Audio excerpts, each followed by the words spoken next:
Once you receive your order, lay out everything in front of you.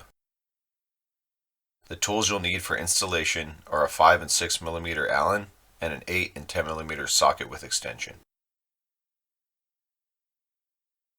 Begin by removing the seat mounting bolts on both sides of the bike. Next, you'll need to remove the factory tool bag as shown.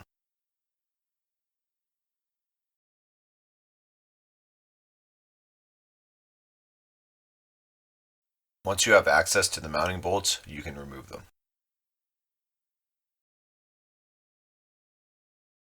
Take a mental note for the pair of bolts that are closer to the seat.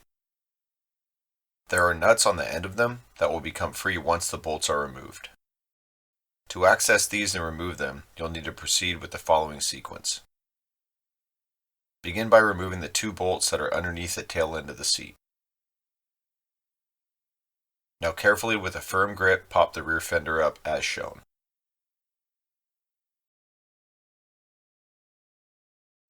Once the fender is removed, locate the 2 nuts and remove them from the area.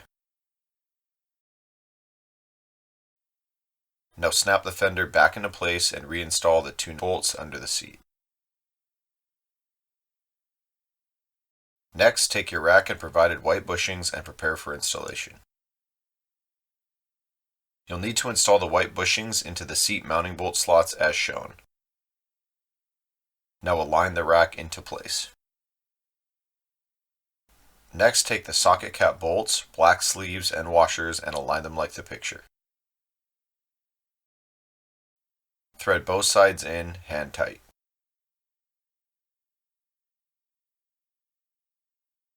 At this point, you can swing the rack upward and insert the aluminum spacers into the rear fender.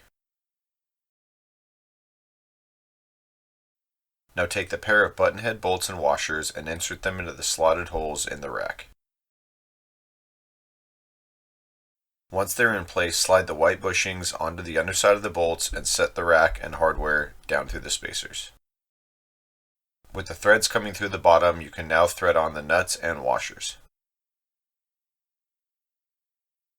Fasten them down tight and go back and tighten the seat mounting bolts. Once all hardware is securely fastened, the installation is complete. Please let us know if you have any questions, and we appreciate your feedback. Thanks for watching.